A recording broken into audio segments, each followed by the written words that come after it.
नमस्कार दोस्तों, स्वागत है आपका हमारे YouTube चैनल एडी एजुकेशन में। एसएससी जीडी की आपकी क्लासेस चल रही है और योद्धा बैच जो आपका प्रैक्टिस सेट बैच है उसी के अंतर्गत 10वां प्रैक्टिस सेट आज आपके लिए लेकर आए हैं।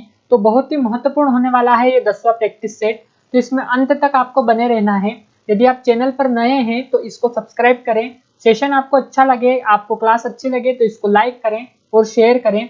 साथ ही इसकी फ्री पीडीएफ आपको हमारे टेलीग्राम चैनल, जिसकी लिंक इस वीडियो के डिस्क्रिप्शन में दी है, वहां से मिल जाएगी। तो आप इसकी फ्री पीडीएफ भी प्राप्त कर सकते हैं। ठीक है, तो चलते हैं बिना देरी किए हमारे आज के पहले प्रश्न पर। और पहला प्रश्न बहुत ही सिंपल है आपका, और एसएससी जीडी का पीवाईपी जो आपका प्रीवियस ईयर पेपर होता है उसके अंदर कुछ जो क्वेश्चन आया था वो यहाँ पर हम आपके लिए लेकर आए हैं। तो रिक्त स्थान भर पानी में डूब मरना, मुहावरे में रिक्त स्थान की पूर्ति उपयुक्त शब्द द्वारा कीजिए, ऐसा आपको प्रश्न दे रखा है।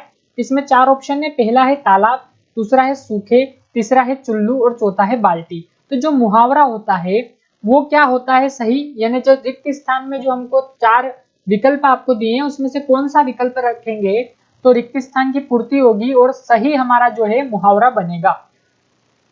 तो यहाँ पर हम देखें तो तालाब भर पानी में डूब मरना, इस प्रकार मुहावरा नहीं होता है। ठीक है, सूखे भर पानी में डूब मरना ये तो बिल्कुल गलत हो जाएगा। चुल्लू भर पानी में डूब मरना ये आपका मुहावरा होता है, और कई कहते हैं कि चुल्लू भर पानी में डूब जाओ। ठीक है, तो ये आपका बिल्कुल सही यहाँ पर शब्द हो जाएगा। तीसरा वाला जो ऑप्शन है ये हमारे इस प्रश्न का करेक्ट आंसर होगा। और बाल्टी भर पानी में डूब मरना ये भी नहीं होगा। तो तीसरा और एकमात्र ऑप्शन जो होगा वही हमारे इस प्रश्न का करेक्ट आंसर होगा और यही सही मुहावरा हमारा बन जाएगा। ठीक है, क्या कि चुल्लू भर पानी में डूब मरना, यानी कि आपका जो मुहावरा बनेगा वो इस प्रकार से बन जाएगा। और इसमें जो चुल्लू शब्द है वो उपयुक्त शब्द होगा मुहावरे के लिए। अगला प्रश्न देखें तो अगला प्रश्न है आपका दूसरा प्रश्न कि निम्नलिखित वाक्य में से अशुद्धि पहचानना है। यहाँ पर एक वाक्य दिया है कि तुम लोग, यहाँ पर लोग है, ठीक है, तुम लोग कुत्ते की मौत मरोगे। तो कुत्ते होता है या कुत्ते होता है, तो तुम यहाँ पर गलत हो जाएगा। ठीक है, उसके अलावा मौत भी गलत हो जाएगा यहाँ पर, और मरोगे ये भी गलत हो जाएगा क्योंकि अशुद्धि यहाँ पर पहचानना थी हमको। तो दूसरा वाला जो ऑप्शन रहेगा वही हमारे इस प्रश्न का करेक्ट आंसर होगा। यह आपके जो है ये क्वेश्चन प्रीवियस ईयर क्वेश्चन है। ठीक है, तो बहुत ही इंपॉर्टेंट क्लास है आपकी। 9 प्रैक्टिस सेट हो चुके हैं और 10वां प्रैक्टिस सेट आज की क्लास में हम लगा रहे हैं यहाँ पर। ठीक है, तो तुम लोग कुत्ते नहीं होगा, कुत्ते होगा। तो यहाँ पर अशुद्धि क्या है, तो अशुद्धि जो है वो कुत्ते शब्द है। ठीक है, तो यहाँ पर दूसरा वाला जो ऑप्शन रहेगा वही हमारे इस प्रश्न का करेक्ट आंसर हो जाएगा। चलते हैं अगले प्रश्न पर। और अगला प्रश्न देखें तो अगला प्रश्न है आपका कि जल ही जीवन है। उपरोक्त वाक्य में रेखांकित शब्द के पर्यायवाची शब्द का चयन विकल्पों में से करना है हमको। तो यहाँ पर जल ही जीवन में जल को रेखांकित किया हुआ है। ठीक है, तीसरे वाले प्रश्न में।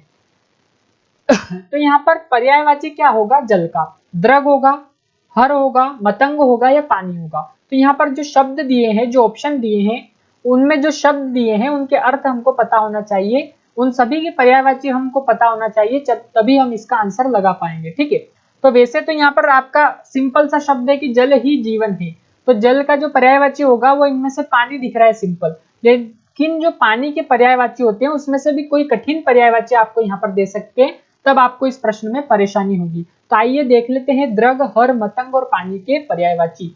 तो सबसे पहले देखते हैं द्रग किसे कहते हैं। तो द्रग नयन अर्थात आंख को हम द्रग कहते हैं। इनको विलोचन भी कहते हैं, दृष्टि भी कहते हैं और लोचन भी कहते हैं। ठीक है, तो ये द्रग के पर्यायवाची हो गए। हर किसे कहते हैं, तो हम कहते हैं हर हर शंभु या हर हर महादेव। तो महादेव के पर्यायवाची होते हैं, अर्थात भगवान शंकर के पर्यायवाची होते हैं हर, शंभु, शिव, विश्वनाथ, नीलकंठ, महादेव, इसी प्रकार अनेक पर्यायवाची होते हैं। फिर देखिए मतंग, तो मतंग हम हाथी को कहते हैं, इसे हस्ती भी कहते हैं, गज भी कहते हैं और गजेंद्र भी कहते हैं।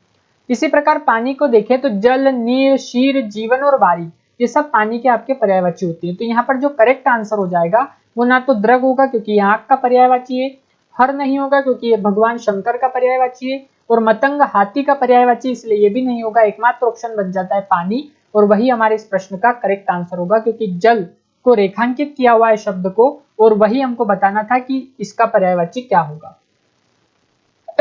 अब अगला देखें तो चौथा प्रश्न है आपका, निम्न शब्दों में से उचित शब्द का प्रयोग करके दिए गए वाक्य के रिक्त स्थान की पूर्ति यहाँ पर करना है।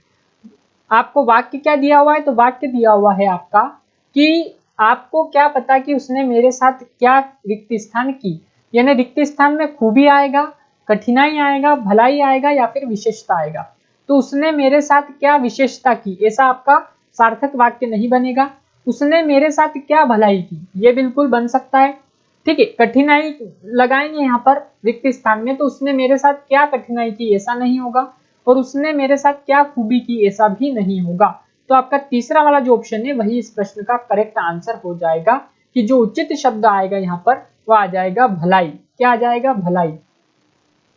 ठीक है, तो भलाई शब्द जो आएगा वो यहाँ पर उचित शब्द होगा आपका, कि आपको क्या पता कि उसने मेरे साथ क्या भलाई की, ये आपका सही आंसर हो जाएगा। अगला प्रश्न यहाँ पर देखें तो पांचवा प्रश्न है आपका, और पांचवा प्रश्न क्या कह रहा है ये भी देखना है हमको यहाँ पर। तो आप अपनी कार को भी ले आना, इसमें वाक्य के किस खंड में अशुद्धि है ये आपको बताना है।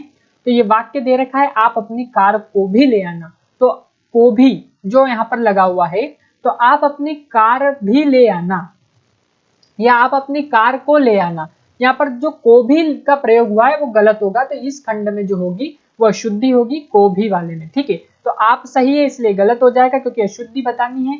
तो अपनी और आना, ये दूसरा तीसरा चौथा तीनों ऑप्शन गलत होंगे। को भी जो है यहाँ पर ये अतिरिक्त प्रयोग हुआ है, तो आप अपनी कार को भी ले आना, इसमें को भी जो खंड दे रखा है इसमें अशुद्धि है।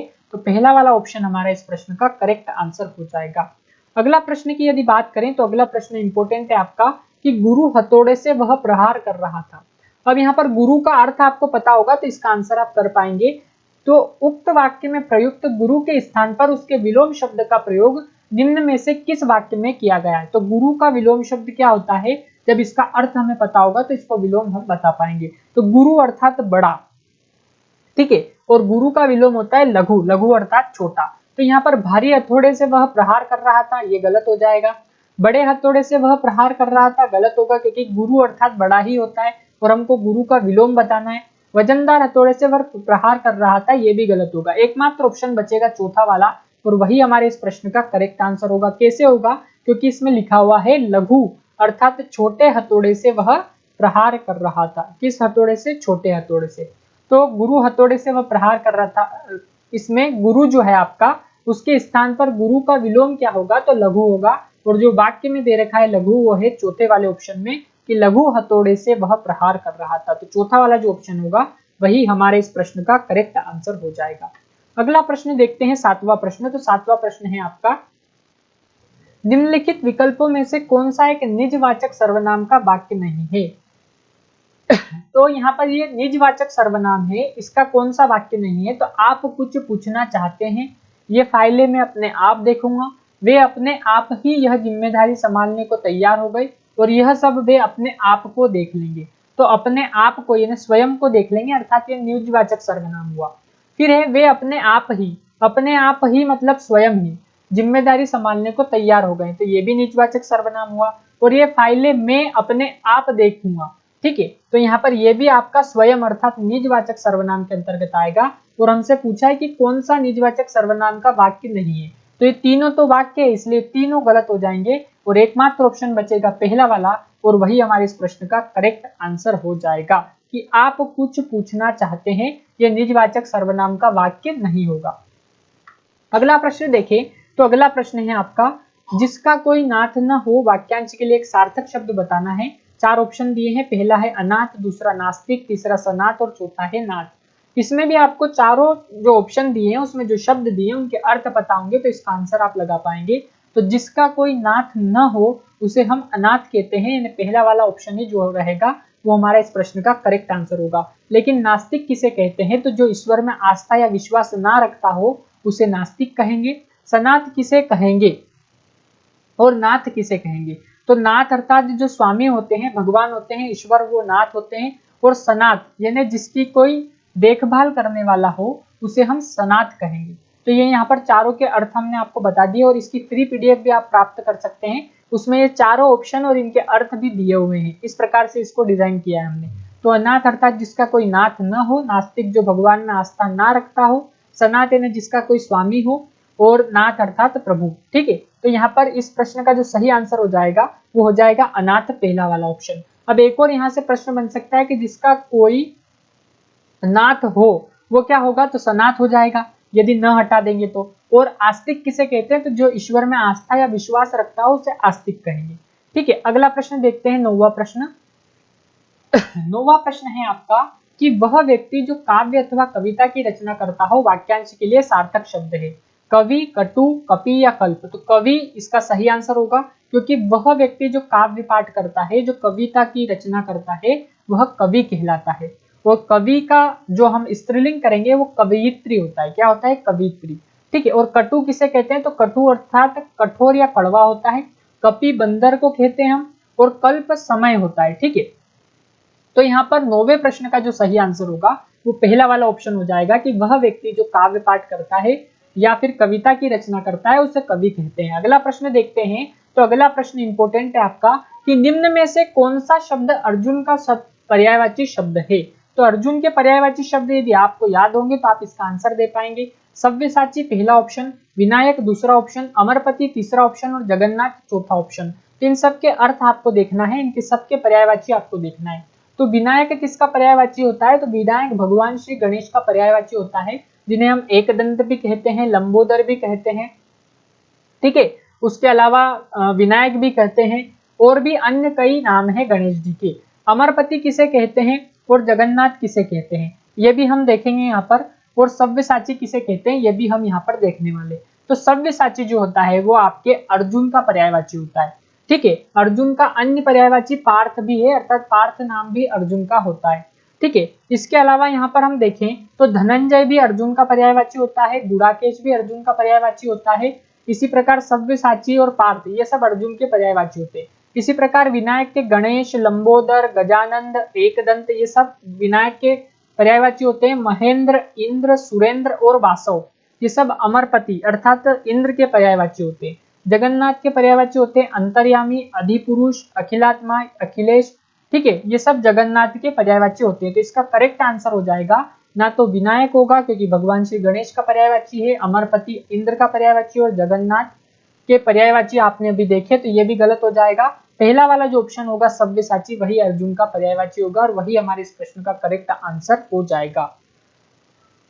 अगला प्रश्न देखें, तो अगला प्रश्न है मुहावरों उनके अर्थ का निम्नलिखित में से कौन सा युग्म जो है वो अशुद्ध है आपको बताना है। तो सर खपाने का अर्थ क्या होता है, दिमाग लगाना, बिल्कुल करेक्ट है। हाथ पैर मारना यानी प्रयत्न करना, कोशिश करना, ये भी करेक्ट है। हाथ का मेल यानी तुच्छ वस्तु, ये भी करेक्ट है। लकीर का फकीर यानी प्रगतिशील होना, ये गलत हो जाएगा। ठीक है, और हमसे वही पूछा है कि कौन सा युग्म अशुद्ध है, तो जो शुद्ध है वो गलत हो जाएंगे। अशुद्ध वाला हमारे इस प्रश्न का करेक्ट आंसर होगा क्योंकि अशुद्ध ही हमसे पूछा है। ठीक है, तो लकीर का फकीर होना यानी पुराने विचार को जारी रखना, पुरानी परंपराओं को जारी रखना, उसे हम कहते हैं कि लकीर का फकीर आदमी है। ठीक है, प्रगतिशील होना ये गलत हो जाएगा। तो हमसे वही पूछा है कि कौन सा युग्म अशुद्ध है, मुहावरे और उनके अर्थों का। तो लकीर का फकीर होना, मुहावरे का अर्थ प्रगतिशील होना नहीं होता है, तो यही हमारे इस प्रश्न का करेक्ट आंसर हो जाएगा। अगला प्रश्न देखिए 12वां प्रश्न। तो 12वां प्रश्न है आपका भोजन बहुत सुंदर बना है, इस वाक्य में रेखांकित शब्द के स्थान पर उपयुक्त शब्द क्या होगा। ठीक है, पहला ऑप्शन है स्वादिष्ट, दूसरा है आपका खूबसूरत, तीसरा है उन्नत और चौथा है बेहतर। तो इसका करेक्ट आंसर क्या हो जाएगा ये आपको बताना है यहाँ पर। ठीक है, तो स्वादिष्ट, खूबसूरत, उन्नत या बेहतर। तो सुंदर की जगह यहाँ पर क्या आएगा, तो भोजन बहुत खूबसूरत बना है ऐसा नहीं होगा, भोजन बहुत उन्नत बना है ऐसा नहीं होगा, और भोजन बहुत बेहतर बना है ऐसा भी नहीं होगा। उपयुक्त जो शब्द होगा वो आएगा स्वादिष्ट। ठीक है, तो भोजन बहुत स्वादिष्ट बना है वही हमारे इस प्रश्न का करेक्ट आंसर होगा, जो कि पहले वाले ऑप्शन में दिखाई दे रहा है आपको। अगला प्रश्न देखें, तो निम्नलिखित में से कौन सा एक कारक चिन्ह नहीं है। पिछली कक्षाओं में भी कारक से रिलेटेड प्रश्न आए हैं, और कारक हिंदी में 8 प्रकार के होते हैं। ठीक है, और उनके विभक्ति चिन्ह जिसे हम कारक चिन्ह कहते हैं वे भी होते हैं। तो यहाँ पर जो कारक चिन्ह नहीं है वो पूछा है, तो द्वारा कारक चिन्ह है, पर कारक चिन्ह है, के लिए कारक चिन्ह है, लेकिन जाना किसी प्रकार का कारक चिन्ह नहीं होता। और कौन सा कारक चिन्ह नहीं है वही पूछा है, तो जो होते हैं वो गलत हो जाएंगे, जो नहीं होता है वही हमारे इस प्रश्न का करेक्ट आंसर होगा। अगला प्रश्न देखें, अगला प्रश्न है आपका 14वां प्रश्न कि निम्नलिखित वाक्यांश के लिए एक सार्थक शब्द क्या होगा। गज के समान गति से चलने वाली को हम क्या कहेंगे, हंसवाहिनी कहेंगे, गजगामिनी कहेंगे, मृणाल कांति कहेंगे या मृगनयनी कहेंगे? तो गज के समान गति से चलने वाली को हम हंसवाहिनी नहीं कहेंगे, ठीक है, मृणाल कांति भी नहीं कहेंगे और मृगनयनी भी नहीं कहेंगे, गजगामिनी कहलाएगी, गज के समान गति से चलने वाली। तो दूसरा वाला जो ऑप्शन रहेगा करेक्ट आंसर हो जाएगा। और यहाँ पर गज अर्थात हाथी होता है, ठीक है, तो गज के समान गति यानी हाथी मंद मंद चलता है, उसे चलने वाली को गजगामिनी कहते हैं। अगला प्रश्न है, सुयश अमेरिका गया होगा, उपरोक्त वाक्य को पूर्ण भूतकाल का प्रयोग करते हुए पुनः लिखिए, ठीक है।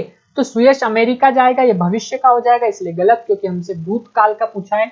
सुयश अमेरिका गया है, ये आपका जो है गलत हो जाएगा। सुयश अमेरिका जा रहा था, ये आपका जो रहेगा वो सुयश अमेरिका गया था। इन दोनों में से आपको कंफ्यूजन होगा तो आपको सही आंसर यहाँ पर बताना है।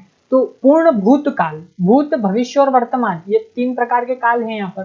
तो वर्तमान यानी अभी जो वर्तमान में हो रहा है, ठीक है, और भूत यानी जो हो चुका है, और भविष्य ने जो होगा, तो जाएगा तो ये भविष्य में जाएगा, गलत हो गया पहला वाला ऑप्शन।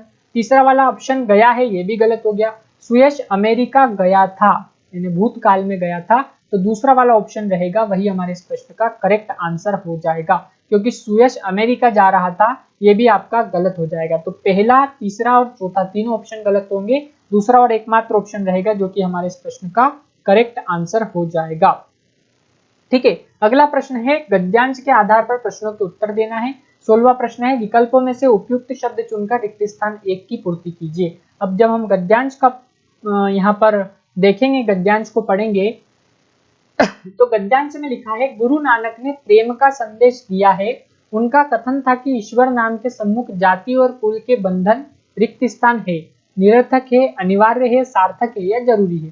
तो ईश्वर नाम के सम्मुख जाति और कुल जो होते हैं उनके बंधन जो है वो निरर्थक, इसका सही आंसर हो जाएगा, जो कि पहले वाले ऑप्शन में दिखाई दे रहा है, क्योंकि अनिवार्य भी नहीं होंगे, ना सार्थक होंगे और ना ही जरूरी होंगे। पहला वाला जो ऑप्शन रहेगा वही हमारे इस प्रश्न का करेक्ट आंसर हो जाएगा। अगला प्रश्न देखिए, तो अगला प्रश्न है, दूसरे रिक्त स्थान की पूर्ति करना है और 17वां प्रश्न आपके सामने है। फिर हम यहाँ पर चलेंगे क्योंकि, ठीक है, यहाँ से हम इस गद्यांश को पढ़ेंगे। मनुष्य जीवन का जो चरम प्राप्तव्य है वह स्वयं प्रेम रूप है और प्रेम ही उसका स्वभाव है। फिर आ गया, रिक्त स्थान ही उसका साधन है, गुस्सा ही उसका साधन है, प्रेम ही उसका साधन है, घृणा ही उसका साधन है या शत्रुता ही उसका साधन है। इसका करेक्ट आंसर क्या होगा यहाँ पर? तो यहाँ पर यदि देखा जाए तो इसका जो सही आंसर होगा वो देखिए यहाँ पर, तो ना तो गुस्सा होगा, ठीक है, ना तो गुस्सा होगा, ना घृणा होगा और ना ही शत्रुता होगा, प्रेम ही उसका साधन होगा। तो दूसरा वाला जो ऑप्शन रहेगा वही हमारे इस प्रश्न का करेक्ट आंसर हो जाएगा। अब अगला प्रश्न यहाँ पर देखें, तो अगला प्रश्न 18वां प्रश्न, फिर इसमें तीसरे रिक्त स्थान की पूर्ति करेंगे। तो यहाँ पर यदि आगे हम चलते हैं, तो अरे ओ मुग्ध मनुष्य, सच्ची प्रीति से ही तेरा मान अभिमान नष्ट होगा, तेरी छोटाई सी सीमा होगी। तो रिक्त स्थान में शुरू होगी, प्रगति होगी, समाप्त होगी या उद्भव होगी। इसका करेक्ट आंसर क्या होगा ये आपको बताना है। तो यहाँ पर देखिए, तो इसका जो करेक्ट आंसर हो जाएगा वो हो जाएगा तेरी छोटाई सी सीमा, ना तो शुरू होगी, ना प्रगति होगी, ना उद्भव होगी, समाप्त होगी। इसका करेक्ट आंसर हो जाएगा जो कि तीसरे वाले ऑप्शन में आपको दिखाई दिया है, ठीक है। अगला है 19वां प्रश्न और चौथा रिक्त स्थान पूरा करना है। तो परम मंगल में शिव तुझे प्राप्त होगा, उसी सच्चे प्रेम की साधना ही तेरे जीवन का परम लक्ष्य है। भाई, नीतियों को तू धर्म समझ रहा है, आडंबरों को समझ रहा है, विश्वासों को या संस्कारों को। इसका करेक्ट आंसर क्या होगा? तो भाई, जो आडंबर है उनको तू धर्म समझ रहा है, मूल संस्कारों को तू आस्था नहीं मानता है, सॉरी, मूल संस्कारों को तू आस्था मानता है नहीं प्यारे, ठीक है। तो यहाँ पर आडंबर सही हो जाएगा, नीति, विश्वास और संस्कार ये गलत हो जाएंगे। तो दूसरा वाला जो ऑप्शन रहेगा वही इस प्रश्न का करेक्ट आंसर होगा। और आखिरी प्रश्न आज का, और रिक्त स्थान की, 5वें रिक्त स्थान की पूर्ति करना है। गद्यांश के अंतर्गत भी आखिरी रिक्त स्थान है। तो तेरे भगवान के रूप में तेरे भीतर, यहां से हम पढ़ेंगे इसको, तो गायब है, भगवान के रूप में तेरे भीतर गायब है, विराजमान है, बाहर है या साधना है। तो क्या आएगा इसका करेक्ट आंसर, ये आपको बताना है यहाँ पर। तो इसका यदि करेक्ट आंसर देखें हम, तो भगवान के रूप में तेरे भीतर ना तो गायब होगा, ठीक है, ना ही आपका बाहर होगा और ना ही साधना होगा, विराजमान होगा, ठीक है, विराजमान अर्थात बैठे हैं। तो यहाँ पर जो दूसरा वाला ऑप्शन होगा वो इस प्रश्न का करेक्ट आंसर होगा। तो अब पूरे गद्यांश की पूर्ति यहाँ पर हमको करना है। तो गुरु नानक ने प्रेम का संदेश दिया है। उनका कथन था कि ईश्वर नाम के सम्मुख जाति और कुल के बंधन रिक्त स्थान है। तो पहले रिक्त स्थान में क्या लिखा था हमने, वो हम यहाँ पर देख लेते हैं। तो पहले रिक्त स्थान में लिखा था निरर्थक है। क्या लिखा था, निरर्थक। ये पहले रिक्त स्थान में लिखा था हमने, निरर्थक। अब दूसरे रिक्त स्थान में यदि देखें, यहीं पे हम पूरा गद्यांश भर लेते हैं।